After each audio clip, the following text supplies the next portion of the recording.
नमस्कार, मी प्रियंका गडवे. MCNच्या या विशेष प्रोग्राममध्ये आपलं सर्वांचं स्वागत. आज आपण खास चर्चा खास डॉक्टरांसोबत करणार आहोत.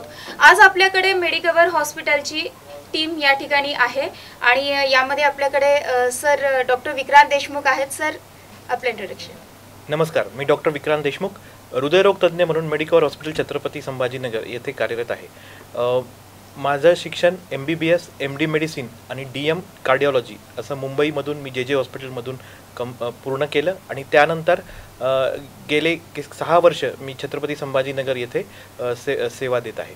अच्छा, आपल्यासोबत डॉक्टर कुलदीप तोटावार पण आहे. सर, आपण काय सांगता? नमस्कार, मी डॉक्टर कुलदीप तोटावार. मी MBBS आणि MD माझं KM हॉस्पिटल मुंबईमधून झालेलं आहे आणि DM कार्डिओलॉजी मी Jayadeva institute of cardiology Bangalore इथून झालेलं आहे आणि मागच्या 2 वर्षापासून मी मेडिकवर हॉस्पिटल येथे हृदयरोग तज्ज्ञ म्हणून कार्यरत आहे. तसेच आपल्यासोबत डॉक्टर मनीष पुराणिक सर देखील आहेत. सर, नमस्कार. मी डॉक्टर मनीष पुराणिक, मी हृदय शल्य चिकित्सक, मिनिमल इन्व्हेसिव्ह कार्डियक सर्जन म्हणून छत्रपती संभाजीनगरमध्ये मागच्या 14 वर्षांपासून कार्यरत आहे. सायन हॉस्पिटलमधून मी कार्डियक सर्जरीचं शिक्षण घेतलं आणि जनरल सर्जरी माझं नायर हॉस्पिटल मुंबई इथून झालेलं आहे आणि मागचे 3 वर्षांपासून मी मेडिकवर हॉस्पिटल इथे कार्यरत आहे. आपल्यासोबत डॉक्टर तुकाराम आवटे सर हे देखील होते, मात्र त्यांना काहीतरी इमर्जन्सी आल्यामुळे ते आपल्यासोबत चर्चा करू शकले नाही. तसंच आपण बघत आहात की सध्याचं जे जीवन आहे ते अगदी धकाधकीचं आहे आणि यामध्येच अगदी 40व्या वर्षात देखील हार्ट अटॅकचा धोका संभवतो. सर, याबद्दल आपण काय सांगताल? ॲक्च्युली गेल्या काही वर्षामध्ये हृदयविकारांच्या रुग्णांची संख्या तर वाढतच आहे, पण आपल्या देशामध्ये जर आपण नंबर बघितला तर जवळपास 50% रुग्ण हे 50 वर्षापेक्षा पण कमी वयाचे आहेत आणि त्यापैकी सुद्धा 25% रुग्ण हे 40 वर्षापेक्षा कमी वयाचे आहेत. तर यामध्ये सर्वात मुख्य कारण आहे ते त्यांची अनहेल्दी लाईफस्टाईल, म्हणजे की अवेळी जेवण करणे किंवा फ्राईड फूड आणि जंक फूडचं सेवन जास्तीत जास्त प्रमाणात करणे आणि दुसरं म्हणजे ट्रान्सफॅटचं प्रमाणसुद्धा जास्तीत जास्त प्रमाणात सेवन करणे आणि त्यांचे स्लीप पॅटर्नसुद्धा जवळपास ॲटलिस्ट प्रत्येक रुग्णाने म्हणजे प्रत्येक तरुण पुरुषाने ॲटलिस्ट 7 ते 8 तासाची झोप घ्यायला पाहिजे. त्यापैकी म्हणजे ज्यांची पण असे स्टडीजमध्ये दिसून आलेलं आहे की ज्यांची पण स्लीप ही 7 किंवा 8 तासापेक्षा कमी ड्युरेशनची आहे तर त्यांच्यामध्ये हृदयविकार होण्याचे रिस्क जी आहे, जोखीम जी आहे ती जास्तीत जास्त जाणवते असं असतं. आणि थर्ड म्हणजे त्यांचे जे हॅबिट्स आहेत, अनहेल्दी हॅबिट्स, ज्यापैकी स्मोकिंगचं सेवन असेल किंवा तंबाखूजन्य पदार्थाचं, इतर कोणत्याही तंबाखूजन्य पदार्थांचं सेवन, तर त्यांचं प्रमाणही आपण बघतो आहे की तरुण रुग्णांमध्ये जास्त असतं. आणि दुसरं म्हणजे त्यांच्यामध्ये असलेली फॅमिली हिस्ट्री म्हणजे अनुवंशिकता हे एक सुद्धा खूप मोठं कारण आहे. जसे की आपण बघू शकतात की अनुवंशिकता, त्याचबरोबर धूम्रपान करणे, तंबाखू खाणे, हे सगळ्या गोष्टी आणि अवेळी झोपणे, अवेळी उठणे, हे जे रुटीन आहे ते कुठेतरी हार्ट अटॅकचा धोका आपल्याकडे येण्याची शक्यता आहे. सर, यावर म्हणजे जे काही हार्ट अटॅकचं जे प्रमाण आहे ते आपण आता बघितलं की ते वाढत चाललं आहे आणि याचे जे सिम्पटम्स आहेत ते कसे आपण जाणवू शकतो, म्हणजे सिम्पटम्स काय आहेत त्याचे? बरोबर. तर याची जी लक्षणे आहेत हृदयविकाराची ती अर्ली सिम्पटम्स ज्याला म्हणतो आपण, ते काय असतील तर चालताना दम लागणे, म्हणजे की आपण जर चढतोय किंवा 2 मजले पायऱ्या चढल्यानंतर छातीमध्ये दबाव येणे, दम लागणे, धडधड होणे किंवा जास्त घाम येणे, पायावरती सूज येणे, अशी जर सिम्पटम्स, अशी लक्षणे असतील तर हृदयरोग तज्ज्ञांचा सल्ला घेऊन ECG, 2D इको म्हणजेच हार्टची सोनोग्राफी आणि स्ट्रेस टेस्ट अशा प्राथमिक स्वरूपाच्या चाचण्यांमधून आपल्याला हृदयरोग आहे की नाही याचं निदान करता येतं आणि गरज भासल्यास जर आपल्याला ब्लॉकेजचा संशय असेल तर त्या रुग्णाला अँजिओग्राफीचा सल्ला दिला जातो आणि अँजिओग्राफीमधून आपल्याला त्या रुग्णांच्या नसांमध्ये ब्लॉकेज आहे की नाही हे स्पष्ट होतं. मला अजून एक गोष्ट या डिस्कशनमध्ये ॲड करावीशी वाटते की लॅक ऑफ एक्सरसाइज हा एक तेवढंच प्रमुख कारण आहे की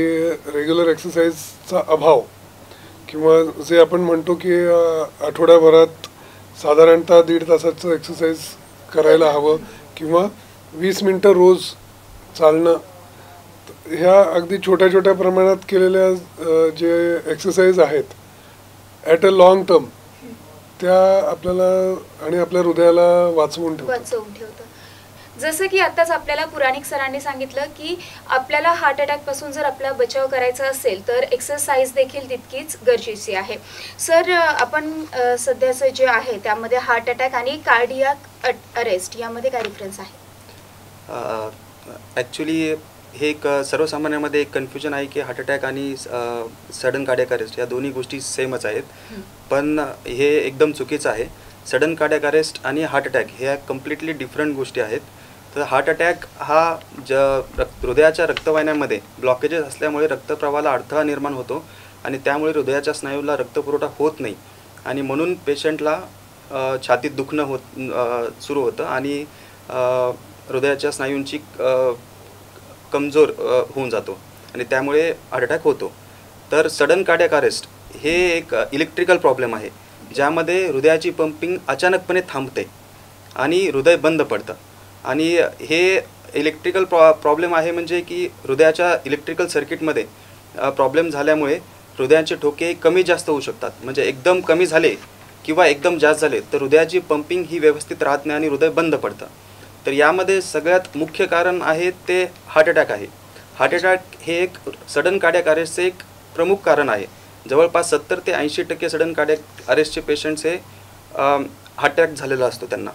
आणि दुसऱ्या कारणांमध्ये काही रुग्णांमध्ये इवन हृदयांच्या स्नायूंचा प्रॉब्लेम, म्हणजे ज्याला आम्ही मायोपॅथी म्हणतो, किंवा हृदयांच्या इलेक्ट्रिकल सर्किटमध्ये जे प्रॉब्लेम असतात जे जन्मजात असू शकतात, इनहेरिटेड प्रॉब्लेम्स, ज्याला आम्ही चॅनलोपॅथीज म्हणतो, किंवा काही रुग्णांना इवन जर जोराचा धक्का बसला छातीला समोरच्या भागामध्ये तर त्यांनासुद्धा सडन कार्डियक अरेस्ट होऊ शकते. तर हे सर्व सडन कार्डियक अरेस्टची कारणं आहेत. लक्षणे आहेत. जसं की सर आपण आता पाहतात की कार्डियाक अरेस्ट जो आहे तो सडनली येतो आणि हार्ट अटॅक जो आहे त्याला असं म्हणतात की त्याचे जे 3 स्टेप आहे, फर्स्ट, सेकंड अँड थर्ड असं येतो. तर त्यामध्ये काय असं जे आहे की जे रुग्णांना जाणवतं असे सिम्टम्स? नाही, हार्ट अटॅकमध्ये रुग्णांना सिम्टम्स जाणवतात, लक्षणं जाणवतात. पण जर आपण बघितलं सडन कार्डियक अरेस्ट, तर सडन कार्डियक अरेस्टच्या रुग्णांमध्ये जनरली काही सिम्टम्स नसतात. ती अचानकपणे पेशंटच्या, that is an electrical problem. तर हृदयांचे ठोके कमी जास्त होतात अचानकपणे आणि एकदम कमी किंवा एकदम जास्त झाले तर हृदयाची पंपिंग ही व्यवस्थित होऊ शकत नाही आणि हृदय थांबतं. आणि हृदय थांबल्यामुळे संपूर्ण अवयवांना, बाकीच्या शरीरांच्या अवयवांना रक्तपुरवठा होत नाही आणि पेशंट कोलॅप्स होतात. अच्छा सर, जर अचानकच रात्री एखाद्या रुग्णाला छातीत त्रास व्हायला लागला किंवा त्याला जेव्हा हे सिम्टम्स जाणवतात त्यावेळेस आपल्या हॉस्पिटलमध्ये अशी कुठली सुविधा आहे किंवा मग कुठल्या पद्धतीने आपण वर्क करतात की रुग्णालाही बरं वाटावं? तर मेडिकवर हॉस्पिटल येथे हृदयरोग तज्ज्ञांची टीम 24/7 आपल्याकडे उपलब्ध आहे. कोणत्याही रुग्णाला जर छातीमध्ये रात्री 2 वाजता जर दुखू लागलं तर आपला एक हेल्पलाईन नंबर आहे. त्या नंबरवर जर त्यांनी कॉल केला तर आपलं ॲम्ब्युलन्स रुग्णापर्यंत पोहोचते. त्यानंतर रुग्णांना आपल्या हॉस्पिटलमध्ये आणलं जातं. सगळ्यात पहिले त्याचा ECG केला जातो. ECGवरूनच आपल्याला प्राथमिक निदान होतं की पेशंटला हृदयरोगाचा अटॅक आला आहे की नाही. त्यानंतर जर असं असेल तर ताबडतोब हृदयरोग तज्ज्ञांना कळवलं जातं. ECG त्यांना सेंड केला जातो. ECGमध्ये जर तसं असेल तर आपल्याकडे लगेचच हृदयरोग तज्ज्ञ अवेलेबल होऊन कॅथलॅब ॲक्टिवेट केली जाते. कॅथलॅबची जी टीम आहे त्या संपूर्ण टीम एक 15 मिनिटाच्या आतमध्ये कॅथलॅबमध्ये अवेलेबल होते. त्यानंतर रुग्णाचा 2D इको आणि इतर तपासण्या ह्या विदिन 10 मिनिट्स केल्या जातात. आणि जसं की म्हणतात की हार्ट अटॅक आल्यानंतर डोअर टू बलून टाईम, म्हणजे रुग्ण जेव्हा रुग्णालयात येतो त्यापासून ते अँजिओप्लास्टी ची आपली नस उघडण्यापर्यंतचा जो कालावधी आहे तो गाईडलाईन्सनुसार एक 30 ते 60 मिनिटामध्ये ह्या सगळ्या प्रोसिजर आपल्या घडल्या पाहिजेत. तर त्या सर्व आपल्याकडे प्रोटोकॉल पाळला जातो आणि रुग्णाला तातडीने जर गरज भासली तर एन्जिओग्राफी आणि एन्जिओप्लास्टी ही तात्काळ केली जाते आणि जी बंद झालेली नस आहे ती उघडल्यानंतर टाईम इज मायोगार्डियम असं म्हटलं जातं की जितक्या लवकर आपण ही नस उघडू तितकं हृदयाचं जे संभाव्य अशक्तपणा जो हृदयामध्ये येणार आहे तो आपण टाळू शकतो आणि त्यामुळे रुग्णाचा पुढील आयुष्याचा दर्जा हा सुधारता येतो. त्यामुळे हृदयरोगामध्ये जितक्या लवकर आपण रुग्णाला उपचार करू तितका फायदा हा रुग्णासाठी होतो. नक्कीच की मेडिकवर हॉस्पिटलमध्ये जर एखाद्या रुग्णाला हार्ट अटॅकचा धोका जाणवला किंवा हार्ट अटॅक आला तर अगदी 15 मिनिटांमध्ये आपल्याला उपचार तिथे मिळू शकतात. सर, पण मला अजून एक हा प्रश्न विचारायचा आहे की जेव्हा रुग्णाला त्रास होतो तो घरी निघेपासनं तर हॉस्पिटलमध्ये पोहोचेपर्यंत रुग्णांच्या नातेवाईकांनी किंवा असं काय केलं पाहिजे जे की रुग्णाला आपण सेफली हॉस्पिटलपर्यंत पोहोचवू शकतो? जर समजा रुग्णाला जर छातीमध्ये दुखत आहे आणि रुग्ण जर ते सांगू शकतो तर त्यांनी प्रथमतः आपल्या नातेवाईकांना त्याची माहिती देणे आणि आपण जर काही काम करत असू त्यावेळी कुठलं तरी एक्झर्शन किंवा काय तर ते ताबडतोब थांबवलं पाहिजे. त्यानंतर मी जसं की म्हटलं की कुणाची तरी हेल्प किंवा हेल्पलाईन नंबर घेऊन तात्काळ रुग्णाला आपण जितक्या लवकरात लवकर रुग्णालयात दाखल करू शकू ते केलं पाहिजे. आपल्यासोबत पुराणिक सर देखील आहेत. सर, आपल्याकडे जे आहेत ते सर्जरीबद्दल अनेक सुविधा उपलब्ध आहेत आणि त्या कशा आहेत आणि तुम्ही त्यावर तुमचा जो अनुभव आहे तो कसा आहे? अगदी योग्य प्रश्न विचारला तुम्ही.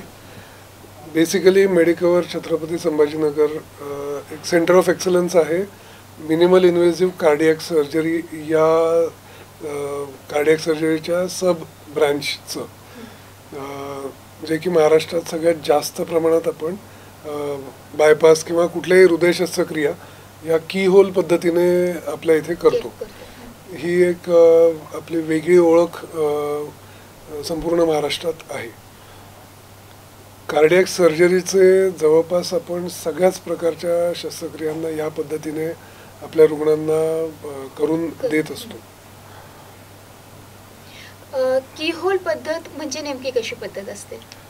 साधारणतः आपल्याला माहिती आहे की जर कोणालाही आपण सांगितलं की अरे तुम्हाला बायपास शस्त्रक्रिया लागणार आहे किंवा हृदयातलं छिद्र बंद करायसाठी तुम्हाला ऑपरेशन लागणार आहे तर स्वाभाविकपणे समोरच्याच्या मनात एकच येतं की अरे हनुमानाने जशी छाती उघडली होती आता आपली छाती तशी उघडणार आणि मधलं हाड फ्रॅक्चर करून छातीचा पिंजरा पूर्ण उघडून आता आपल्या हृदयाचं काहीतरी करणार. तर ह्या कल्पनेनेच रुग्ण खूप घाबरून बरेचसे रुग्ण असे मी बघितलेत की जे मरायला तयार आहेत पण आम्हाला हे छाती उघडून ऑपरेशन नाही करायचं. कीहोल पद्धतीने आपण ऑपरेशन करताना नेमकं ह्या भीतीला टाळतो. आपण कुठलंही हाड फ्रॅक्चर न करता 2 फासळ्यांमधून स्पेशल इन्स्ट्रुमेंट्स आणि एंडोस्कोप्सच्या मदतीने हुबेहूब तेच ऑपरेशन करतो जे आपण नॉर्मली हृदयाला पोचण्यासाठी हा मध्य मार्ग वापरत असतो.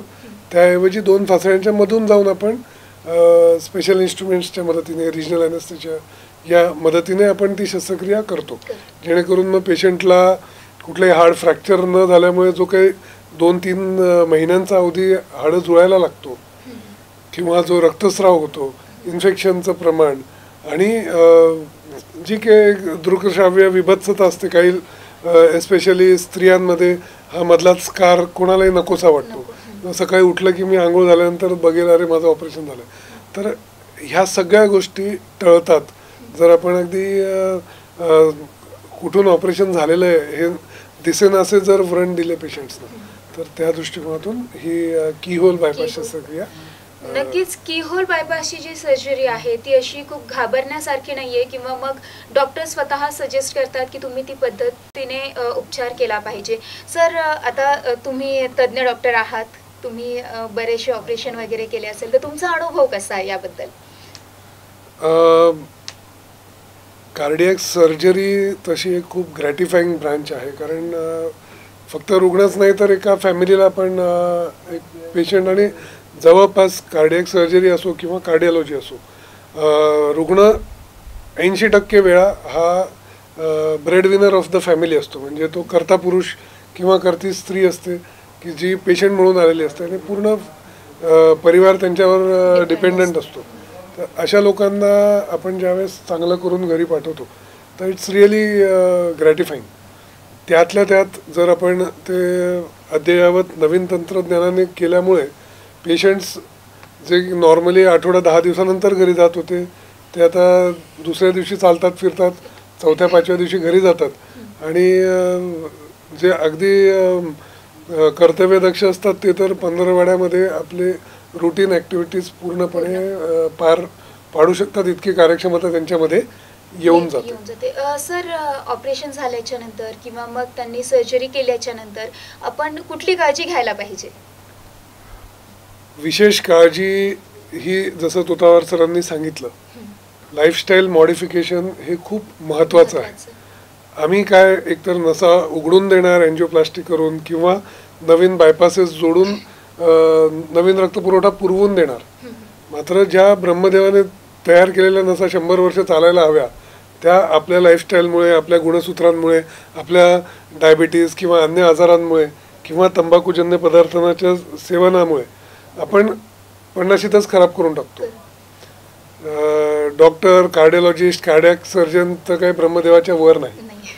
तुमच्याच नसा आम्ही उघडून दिलेल्या असतात किंवा नवीन रक्तपुरवठा दिलेला असतो, त्या देखील दीर्घकाळापर्यंत चालायच्या असतील तर आपल्याला हे जे लाईफस्टाईल मॉडिफिकेशन्स आहेत ते करणं खूप गरजेचं आहे. म्हणजे तुम्ही योग्य व्यायाम करणं, मनन चिंतन करणं, टाईप ए पर्सनॅलिटी असणं की बाबा प्रत्येक गोष्टीमध्ये मी स्ट्रेस घेत असेल तर ते मला घातक आहे, ते मला मारक आहे, हे जाणून आपण आपल्या लाईफस्टाईलमध्ये तसे बदल करावेत की जेणेकरून आपण जरासं जास्त शांत व्हावं आणि वेळच्या वेळ जेवावं, वेळच्या वेळ झोपावं. रात्रीचं जेवण आणि झोप याच्यामध्ये 3 तासाचं अंतर ठेवावं. तर ह्या सगळ्या गोष्टी जर आपण पाळल्या तर आपण जो केलेला इलाज आहे तो दीर्घकाळ चांगला टिकण्यास मदत होते. देशमुख सर, जसं की आपण बघितलं की सरांनी जसं सांगितलं की आपल्याला कुठलं रुटीन फॉलो केलं पाहिजे की कसं रुग्णांनी कशी काळजी घेतली पाहिजे, तसं जर अँजिओप्लास्टीच्या रुग्णांना त्यांनी कशी काळजी घेतली पाहिजे? तर अँजिओप्लास्टी झाल्यानंतर रेग्युलर फॉलोअप व्हिजिट आपल्या हृदयरोग तज्ज्ञांकडे करून आपलं शुगर, त्यानंतर ब्लड प्रेशर आणि कोलेस्ट्रॉल यांची नियमित चाचणी करून ते नियंत्रणात ठेवणे अत्यंत महत्त्वाचे आहे. त्याचबरोबर आपले जे औषधी, रक्त पातळ करण्याची औषधी असतील, कोलेस्ट्रॉल नियंत्रित करण्याची औषधी असतील, या औषधी डॉक्टरांना न सांगता बंद करणे हे टाळलं पाहिजे. कारण हार्ट अटॅक आल्यानंतर परत अटॅक येण्याचे जे चान्सेस पहिल्या वर्षामध्ये अधिक असतात. त्यामुळे जो रक्त पातळ करण्याच्या औषधांचा डोस असतो तो पहिल्या वर्षामध्ये जास्त प्रमाणात असतो. तर ती औषधे जर बंद केली तर तो आपण जे अँजिओप्लास्टी केलेली स्टेंट टाकलेला आहे ते बंद होण्याचे चान्सेस असतात. त्यामुळे जे मेडिसिन वेळच्या वेळेवर घेणे हे सगळ्यात महत्त्वाचं आहे. तिसरं आहे की आपले आहार नियंत्रण. त्याच्यामध्ये आपल्या अन्नपदार्थांमध्ये कोलेस्ट्रॉलयुक्त पदार्थ यांचे सेवन टाळले पाहिजे. त्यानंतर मिठाचे प्रमाण, ज्यांना ब्लड प्रेशर आहे, किडनी डिसीज आहे, अशा रुग्णांनी मिठाचे प्रमाण कमीत कमी आपल्या आहारामध्ये ठेवले पाहिजे. त्यानंतर शुगरसुद्धा हृदयासाठी अत्यंत घातक आहे, तर गोड पदार्थ खाणे टाळले पाहिजे. त्यानंतर नियमित व्यायाम करणे. गाईडलाईन्सनुसार 30 ते 45 मिनटं रोज जलद गतीने चालणे, धावणे किंवा पोहणे अशा पद्धतीचे व्यायाम रुग्णांनी करणे अत्यंत महत्त्वाचे आहे. त्याच्याचबरोबर आपली काही व्यसनं असतील तर ती बंद करणे, जसं की धूम्रपान, मद्यपान, तंबाखूजन्य पदार्थांचे सेवन हे बंद केले पाहिजे. त्याचबरोबर स्ट्रेस मॅनेजमेंट हा सगळ्यात महत्त्वाचा विषय जो आहे. त्यामध्ये स्ट्रेस रिलॅक्सेशन टेक्निक्स, त्यानंतर मेडिटेशन, प्राणायाम, योगा या पद्धतीने जर आपण केलं तर आपला सर्वांगीण म्हणजे आरोग्य सुधारण्यासाठी मदत होते. नक्कीच की धूम्रपान करणं टाळावं, तसेच योगा करणं किंवा मग एक्सरसाइज करणं या सगळ्या गोष्टी सरांनी आपल्याला सांगितलेल्या आहे. सर, तोटावार सर, मला हे विचारायचं आहे की कार्डिओलॉजिस्टमध्ये नवीन ज्या उपचार पद्धती आहेत तर त्याबद्दल तुमच्याकडे अद्ययावत सुविधा कशा आहेत? कार्डिओलॉजीमध्ये ॲक्च्युली तसं अँजिओप्लास्टीबद्दल बोलायचं झालं तर मागच्या काही दशकांमध्ये, म्हणेल जवळपास 50 वर्षांमध्ये अँजिओप्लास्टी ही एक म्हणजे दिवसेंदिवस एक विकसित झाली आहे. ती प्रोसिजर एकदम सुरुवातीला म्हटलं तर अँजिओप्लास्टी करताना फक्त बलून्सचा वापर होत होता. ज्यामध्ये ज्याला आम्ही प्लेन बलून एन्जिओप्लास्टी असं म्हणत होतो. त्याच्यानंतर बेअर मेटल स्टेंट्सचा वापर आला आणि बेअर मेटल स्टेंट्सनंतर आत्ता जे आपण सध्याच्या काळात वापरतो ते असतात ड्रग इलोटिंग स्टेंट्स, म्हणजे ज्या स्टेंटवर औषधांचा लेप लावला जातो असे स्टेंट्स. तर या औषधाचा यूज हा होतो, याचा फायदा हा असतो की हे औषधं परत परत जे ब्लॉकेजेस होतात, जे अगोदर बेअर मेटल स्टेंटसोबत दिसत होते, ते ब्लॉकेजेस होण्याची प्रक्रिया जी आहे ती थांबवण्यामध्ये मदत करतात. त्यामुळे आजच्या काळामध्ये ड्रग इलोटिंग स्टेंट्सच रिकमेंडेड आहेत. आणि रुटीन एन्जिओप्लास्टी जी सगळीकडेच होत असते, रुटीन एन्जिओप्लास्टीमध्ये जनरली आम्ही फ्लोरोस्कोपी मशीनचा मार्गदर्शनाखाली करतो, फ्लोरोस्कोपी मशीनच्या. तर जे फ्लोरोस्कोपी मशीन इमेजेस आम्हाला प्रोव्हाइड करते ते 2 डायमेन्शनल इमेजेस असतात. अगोदरच्या काळामध्ये आपण एन्जिओप्लास्टी फक्त सिम्पल लिजन्समध्येच करू शकत होतो. म्हणजे कॉम्प्लेक्स एन्जिओप्लास्टी जे असतात, ज्यामध्ये की खूप रक्तवाहिन्यामध्ये ब्लॉकेजेसच्या ठिकाणी खूप जास्त कॅल्शियम असणं आणि कॅल्शियम असल्यामुळे ते कॅल्शियम ब्रेकडाऊन करणं हे अगोदरच्या काळामध्ये असंभव होतं, ते होऊ शकत नव्हतं. पण आता जे नवीन टेक्नॉलॉजीज आहेत, ज्यामध्ये रोटाब्लेशन आहे, कटिंग बलून आहे, स्कोरिंग बलून आहेत, तर हे ज्याला आम्ही कॅल्शियम डिबल्किंग डिव्हायसेस म्हणतो, तर हे सगळे डिव्हायसेस यूज करून आम्ही ते कॅल्शियम ब्रेक करू शकतो. रक्तवाहिन्यांच्या मधलं जे कॅल्शियम असतं ते ब्रेक करू शकतो आणि ज्यामुळे आम्हाला म्हणजे स्टेंट फुगवताना त्याचं एक्सपान्शन जेवढं पाहिजे तेवढं होऊ शकतं. आणि जेवढा जास्त एक्सपान्शन असेल तेवढं पेशंटचं रिझल्ट चांगला असतो आणि आउटकम चांगलं असतं. नक्कीच अनेक टेक्नॉलॉजी ज्या आहेत त्या उपचार पद्धतींमध्ये आता आलेल्या आहेत, जसं की आपण आत्ताच आपल्याला सरांनी सांगितलं त्या पद्धतीने. यामुळे कुठल्याही रुग्णाला घाबरून न जाता फक्त डॉक्टरांचा सल्ला घेणं हे खूप महत्त्वाचं असतं. पुराणिक सर, मला हे विचारायचं की कोरोनरी आर्टरी बायपास ग्राफ्टिंग आणि वॉल्व दुरुस्ती, तर हे याबद्दल तुमचा अनुभव कसा आहे? आमचं ते ब्रेड अँड बटरच आहे ॲक्च्युली. बायपास शस्त्रक्रिया एक सगळ्यांनी समजून घ्यावं की म्हणजे हृदयाला रक्तपुरवठा करणाऱ्या नसांमध्ये ब्लॉकेजेस आले की जे खूप जास्त प्रमाणात आहेत किंवा खूप अवघड ठिकाणी आहेत, तर अशा वेळी आपण एन्जिओप्लास्टीच्या ऐवजी बायपास करणं प्रिफर करतो. याच्यामध्ये आपल्या स्वतःच्या शरीरातल्या नसा, आपण छातीतली नस असो, हाताची नस असो, पायाची नस, ती काढून आपण हृदयाला रक्तपुरवठा करण्यासाठी वापरत असतो. त्या भागांमधल्या ज्या नसा काढलेल्या आहेत तिथे अतिरिक्त नसा असतात आणि त्याच्यामुळे त्या नसा काढल्यामुळे त्या भागांना काही अपाय होत नाही याची आपण विशेष काळजी घेत असतो. ही झाली थोडक्यात बायपास शस्त्रक्रिया. हे समजून घेऊया की कुठलाही आता संभाजीनगरमध्ये म्हणायचं तर जालना रोड ब्लॉक आहे तर बीड बायपास काढला आहे. साधारणतः त्याच हिशोबाने ही शस्त्रक्रिया आतमध्ये हृदयाच्या रक्तप्रवाहाचा जिथे अडसर आहे त्याला बायपास करून आपण नवीन रक्तपुरवठा द्यायचं काम करत असतो. हृदयाचं काम आहे, हृदय एक पंप आहे, तर तो व्यवस्थित चालावं म्हणून जसं आपण विहिरीला एखादा पंप लावलेला असेल तर त्याला नॉन रिटर्न व्हॉल्व लावावा लागतो. सिमिलरली भगवंताने हृदयामध्ये 4 नॉन रिटर्न व्हॉल्व दिलेले आहेत. तर ह्यांचं काम आहे की रक्त प्रवाही ठेवणं एकाच डिरेक्शनने, वन वे ट्रॅफिक.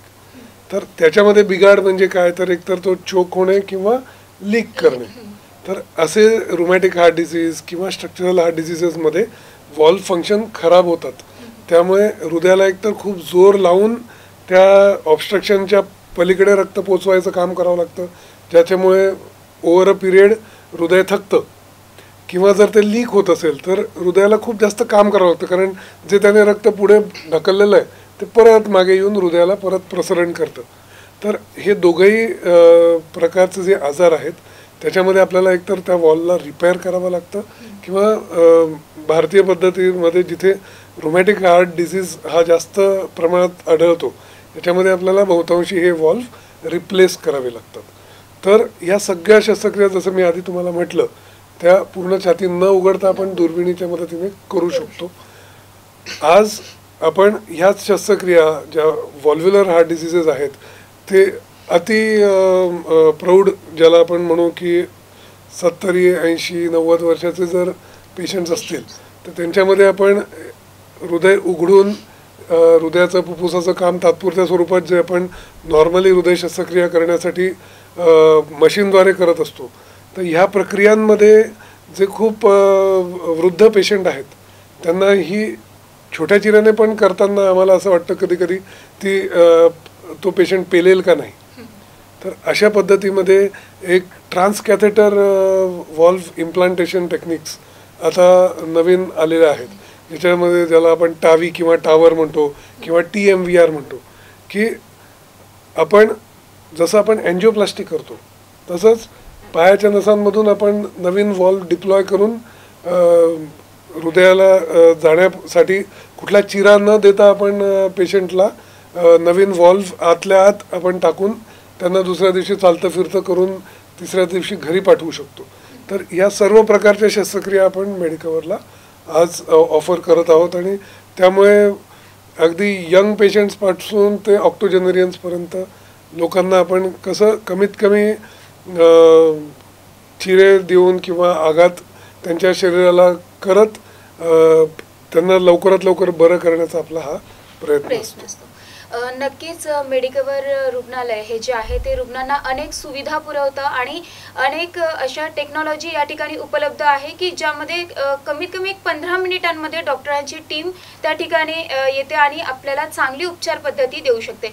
सर, मला जो नेक्स्ट क्वेश्चन आहे तो असा आहे की आता आपण बघता की अनेक गरीब रुग्ण आहेत जे की त्यांचा उपचार योग्य म्हणजे त्यांना करायचा असतो, पण होतं असं की इन्कम सोर्स कमी असल्यामुळे किंवा आर्थिक परिस्थिती चांगली नसल्यामुळे ते एक जे मोठे रुग्णालय आहे तर तिकडे येण्यासाठी थोडंसं हे करतात. पण मेडिकवर हॉस्पिटलमध्ये अशा कुठल्या योजना आहेत ज्या की तुम्ही रुग्णांना प्रोव्हाइड करतात? खूप योग्य प्रश्न आहे. मेनली कसं आहे की आजार बघून येत नाही की तुमच्याकडे पैसा आहे किंवा नाही. त्यासाठी आपल्या इथे काही स्कीम्स आहेत की ज्याच्यामध्ये लोकांना जर एक एक्स अमाऊंट लागत असेल, समजा 1 लाख रुपये लागत असतील, तर त्यांनी पार्ट पेमेंट करून उरलेल्या अमाऊंटचे सुलभ हप्ते पाडून मिळतात की ज्याच्यात त्यांना इंटरेस्ट पे करायची गरज पडत नाही. मुख्यमंत्री सहायता निधी आहे की ज्याच्यामध्ये अर्ध्याच्यापेक्षा अधिक खर्च मुख्यमंत्री सहायता निधीमधून देखील पेशंट्सना पुरवला जातो. तसंच महात्मा ज्योतिबा फुले योजना देखील आपल्या इकडे कार्यरत आहे, ज्याच्यामध्ये बऱ्याच प्रकारच्या शस्त्रक्रिया एन्जिओप्लास्टीज वगैरे आपल्या इथे मेडिकवर हॉस्पिटलला अवेलेबल पुरवल्या जातात. नक्कीच आपला जो काही हार्ट अटॅकचा जो धोका आहे तो टाळण्यासाठी सर मला एक शेवटचा प्रश्न हा विचारायचा आहे की रुग्णांनी त्यांचा जो आहार आहे तो कसा घेतला पाहिजे जेणेकरून आपल्या हार्ट जे आहे ते स्ट्रॉंग राहील आणि हार्ट अटॅकचा धोका कमी होईल, असा आहार कुठला? सगळ्यात महत्त्वाचं जसं तोतावार सरांनी आधी सुद्धा सांगितलंच आहे, जंक फूड किंवा थोडक्यात बाबा जंक फूड काय जे पण पॅकेज्ड फूड आहे ते आपल्यासाठी डेंजरस आहे हे मानून चाला. जिथे अगदीच अशक्य आहे तिथे आपण घ्यावंच लागतं. मात्र जिथे जिथे आणि जेव्हा जेव्हा शक्य आहे पॅकेज्ड फूड अवॉइड केलेलं योग्य. बेकरी आयटम आपण जितके कमी कराल, बंद कराल तर सर्वोत्तम, मात्र जितकं कमी खाल तितकं बरं. पॅकेज फूडमध्ये बेसिकली पाम ऑइल आहे, फिल्टर्ड ऑइल्स आहेत, हे शरीराला आणि विशेषतः हृदयाला घातक ठरतात ओव्हर अ लाँग पिरियड. तसंच जसं सर म्हटले होते, हाय कॅलरी हाय कोलेस्ट्रॉल कंटेंट असलेले पदार्थ ते जर सेवन दीर्घ काळापर्यंत आपण जास्त प्रमाणात करत राहिलो आणि आपलं तेवढ्या प्रमाणात त्याचं युटिलायझेशन होत नसलं, एक्झरसाईज होत नसेल, तर ते कुठे ना कुठे जाऊन फॅटमध्ये कन्वर्ट होऊन हृदयाच्या आणि बाकी मेंदूच्या नसांमध्ये जाऊन बसणारच आहे आणि त्याचे प्लाक्स होणारच आहेत आणि ते ब्लॉकेजेस होणारच आहेत आणि त्याचे शी संलग्न जे आजार होतात, स्ट्रोक आहे, हार्ट अटॅक आहे, हातापायाच्या नसांचा रक्तपुरवठा कमी होऊन त्याचे होणारे गँग्रीन्स आहेत किंवा पोटाच्या नसांचे देखील आजार जर झाले तर तिथे देखील रक्तपुरवठा कमी पडणं आहे, किडनींना. तर हा आजार फक्त हृदयाला सीमित नसून संपूर्ण शरीराच्या रक्तनसांना ग्रासतो. तर हे सगळं टाळण्यासाठी हिरव्या पालेभाज्या भरपूर खाणे, फळं, ताजे फळं, स्टोअर्ड केलेलं अन्न कमीत कमी खाणे आणि योग्य आहार ठेवणे. आता आपण या तज्ज्ञ डॉक्टरांसोबत भेटलेलो आहोत. पुन्हा आपण मेडिकवरच्या आणखी तज्ज्ञ डॉक्टरांशी संवाद साधणार आहोत. तोपर्यंत नमस्कार.